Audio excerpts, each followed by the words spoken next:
안녕하세요. 노래 부를 때 악보 보는 법에 대해 말씀드리고자 합니다. 악보를 읽기 위해서는 몇 가지 개념을 알아야 합니다.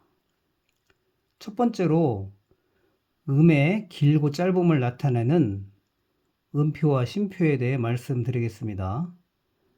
먼저 음표의 명칭을 8분음표를 가지고 설명드리겠습니다. 아래쪽에 검은 부분이 바로 이 부분을 머리라 합니다. 머리. 그 다음에 머리의 옆에 길게 위쪽으로 뻗어 있는 이 부분의 명칭을 기둥이라 합니다. 기둥. 그리고 기둥 옆에 이렇게 붙어 있는 것을 꼬리라 합니다.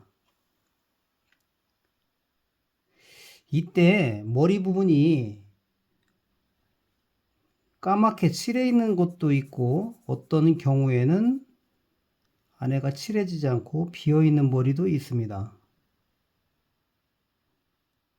앞으로는 이렇게 까맣게 칠해진 것은 검은 머리,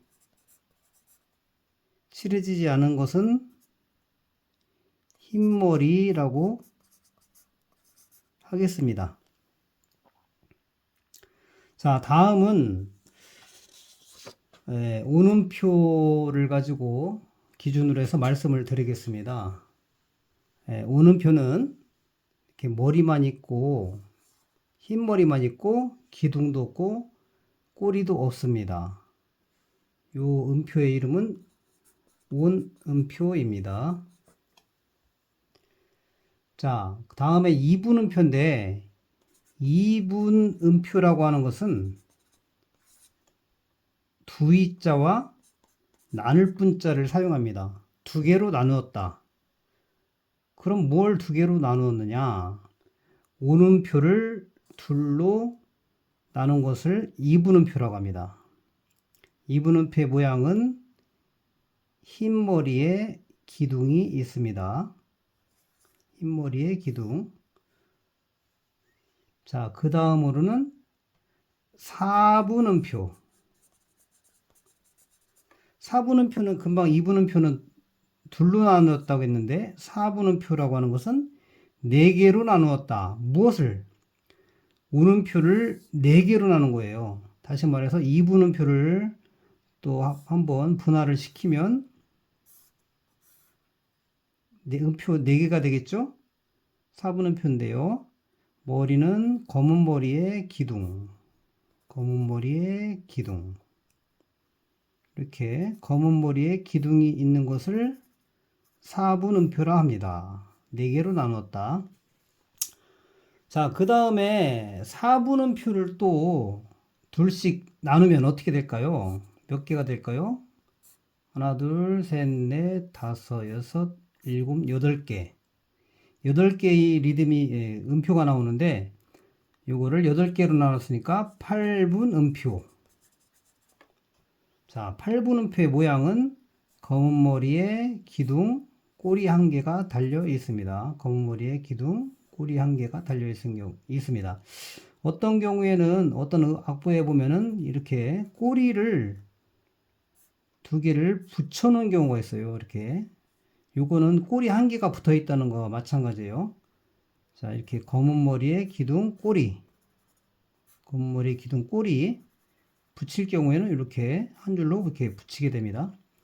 하나, 둘, 셋, 넷, 다섯, 여섯, 일곱, 여덟. 8개로 나누었다. 그래서 8분음표. 만약에 8분음표를 또 둘로 쪼개면 몇 개가 될까요? 하나, 둘, 셋, 넷, 2, 8, 16. 16개가 나오겠죠? 자, 이렇게 16개가 나올 텐데, 16분음표는 한 개만 그려볼게요. 16개 다 못 그리고, 검은 머리에 기둥, 꼬리 2개. 자, 검은 머리에 기둥, 꼬리 2개. 이렇게 16분표는 이렇게 표현을 합니다. 표시를 합니다. 이것도 마찬가지로 아까 8분음표 이렇게 꼬리를 붙인 것이 있는데 16분음표의 경우에는 꼬리를 붙이게 되면은 줄이 옆으로 2줄이 가게 되죠. 이렇게 하나, 둘. 이 두 줄이 같다는 것은 꼬리가 두 개씩 달려 있다. 16분 음표의 모양은 음표 하나씩 그릴 때는 꼬리 두 개를 그리게 되고 여러 개의 음표를 한꺼번에 묶게 될 경우에는 이렇게 두 줄이 가게 되어 있습니다. 자, 그 다음으로 음표라고 하는 것은 이 음이 갖고 있는 길이만큼 소리를 내주는 것인데요. 자, 그러면은 쉼표는 뭐냐? 쉼표는 그 음이 갖고 있는 길이만큼 쉬어줘라. 소리를 내지 마라. 쉬어라. 그런 뜻입니다. 자, 그러면 온음표와 같은 길이의 쉼표. 그것을 온쉼표라고 하죠. 온쉼표. 자, 온음표와 같은 길이의 쉼표. 온쉼표는 모양이 어떻게 되어 있느냐? 자, 이렇게. 이게 무슨 모양 같아요? 예전에 어르신들은 알 텐데, 세수할 때 세수대야 모양이죠. 세수대야 모양에 까맣게 칠해야 됩니다. 이게 온심표입니다. 온심표는 온음표의 길이만큼 쉬어줘라.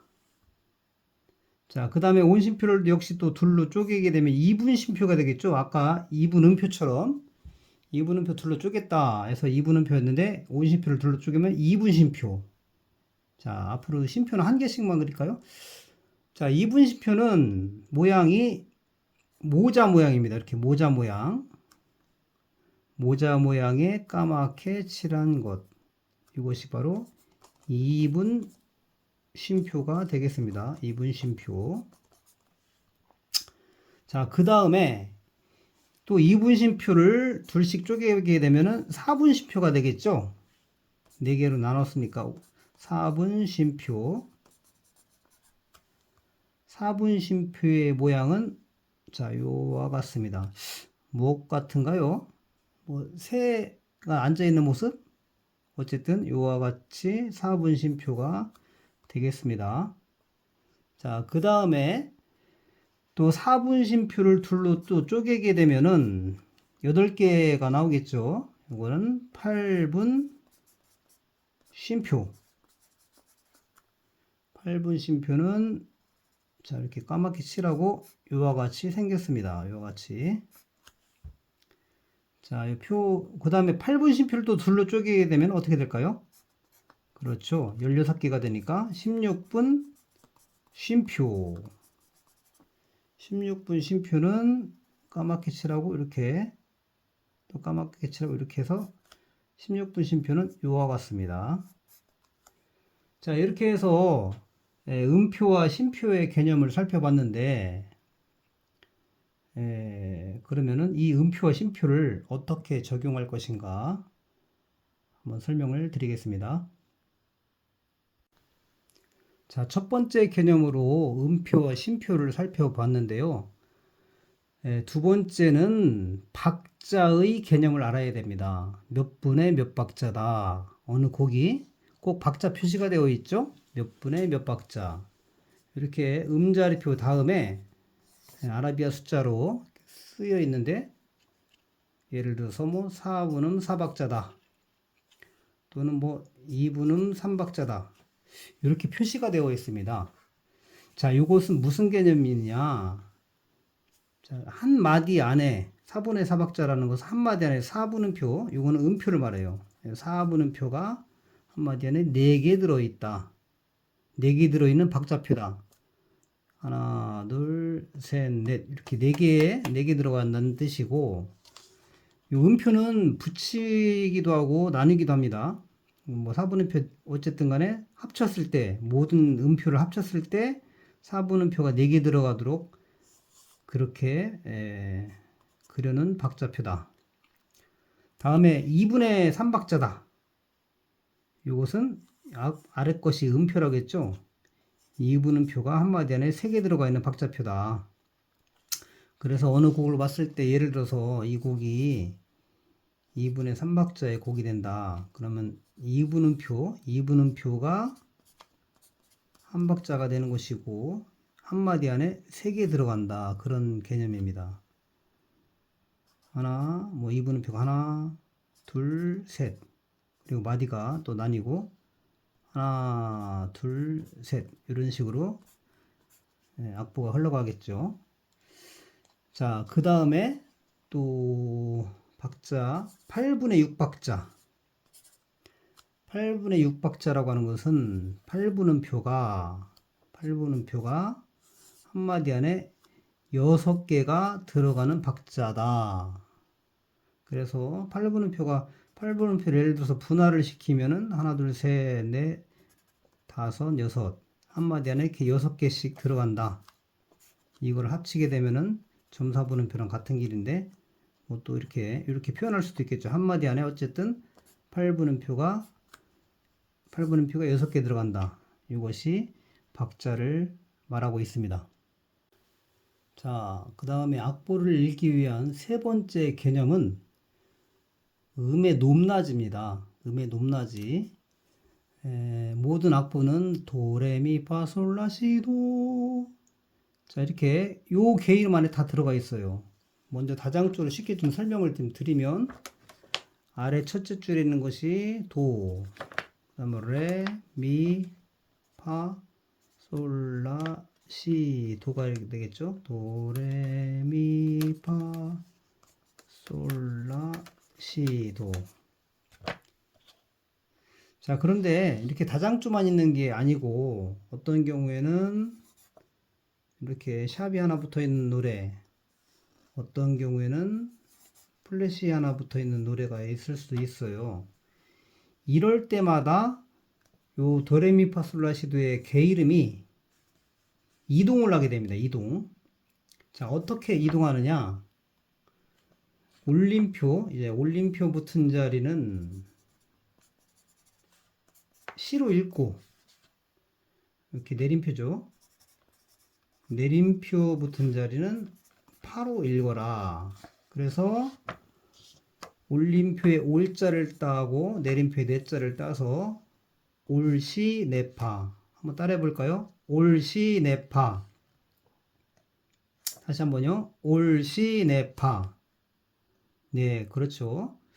올림표 붙은 자리를 시로 읽어라. 자, 그러면 올림표 붙었을 때 여기에 있는 계열이 무엇이 될까요? 도레미파솔라시도로 올라가도 되고 여기가 시라고 했으니까 반대로 내려와도 되겠습니다. 시라 솔 파 미 레 도. 요거의 개 이름은 도가 되겠죠. 자, 그 다음에 또 하나를 다시 한번 해보겠습니다. 자, 요거는 개 이름이 뭘까요? 여기가 시라고 했으니까 시라 솔 파. 파가 되겠죠. 자, 그러면 내림표 붙었을 때는 개 이름을 어떻게 읽어야 되는가? 자, 요 음을 한번 개 이름이 무엇인지 한번 볼까요? 자, 아까 내파라고 했으니까 내림표 붙은 자리를 파로 읽어라. 자, 내림표가 여기 있는데 여기가 파니까 파보다 바로 한 칸 밑에 개 이름이니까 여기가 미가 되겠습니다. 자, 그렇다면 올림표가 하나 붙어 있을 때도 있고 두 개 붙어 있을 때도 있고 내림표도 마찬가지일 텐데요. 자, 그러면 올림표가 두 개 붙어 있다면 개 이름을 어떻게 읽어야 될까요? 자, 이렇게 올림표가 두 개 붙었다. 아까 올림표 붙은 자리를 시로 읽으라고 했는데 이렇게 두 개 붙었을 때는 하나 붙었을 때는 여기가 시 자리가 여기가 되겠지만 두 개 붙어 있을 때는 마지막에 붙은 요 자리가 개 이름이 요 자리로 시가 이동됩니다. 자, 그럼 아까 여기가 도라고 했었는데 하나 붙었을 때는 시라 술파 미레 도라고 했었는데 그럼 같은 높이의 개 이름이 두 개 붙어 있을 때는 어떻게 될까요? 자, 여기가 시니까 시라 솔 파. 개 이름이 파가 되겠습니다. 자, 하나만 더 해볼까요? 그러면 세 개 붙었다. 올림표가 세 개 붙었다. 자, 그러면은 하나 붙었을 때는 여기가 C, 두 개 붙어 있을 때는 여기가 C, 세 개 붙었을 때는 여기가 C 자리가 되겠습니다. 이렇게 따졌을 때 요 개 이름 한번 읽어볼까요? 시라 솔 파. 이 자리는 파가 되겠네요. 파. 자, 그럼 내림표를 한번 살펴볼게요. 내림표도 마찬가지입니다. 하나 붙었을 때가 이 자리가 파가 되었었는데, 만약에 내림표가 두 개 붙은 악보가 있다. 이랬을 때는 파 자리가 여기로 이동을 하게 되죠. 여기 하나 붙었을 때는 여기가 파가 되겠지만, 두 개 붙었을 때는 이 자리가 파가 됩니다. 이랬을 때, 한번 요 개 이름을 한번 파악해 볼게요. 여기 이렇게, 이 음표는 개 이름이 뭘까? 자, 도레미파 하니까 파미레도 거꾸로 내려오면은 파미레 요 줄이 도고 줄 바로 밑에 칸이니까 C. 개 이름이 C가 되겠습니다. 자, 그럼 같은 높이에 내림표가 3개 붙었을 때 같은 높이의 개 이름을 읽어 보겠습니다. 내림표가 3개 붙었을 때 자, 여기는 뭘까요? 아, 너무 쉬운가요? 자, 파가 여기였다가 여기로 이동하니까 파랑 같은 높이니까 요거는 개 이름이 파가 되겠네요. 자, 그러면은 이렇게 음표의 길이, 그 다음에 박자, 그 다음에 개 이름 읽는 법, 이렇게 세 가지 개념을 설명드렸는데 이것이 이제 완전히 숙지가 된 후에 실제 악보를 가지고 어떻게 노래해야 될지 같이 한번 실습으로 해보도록 하겠습니다.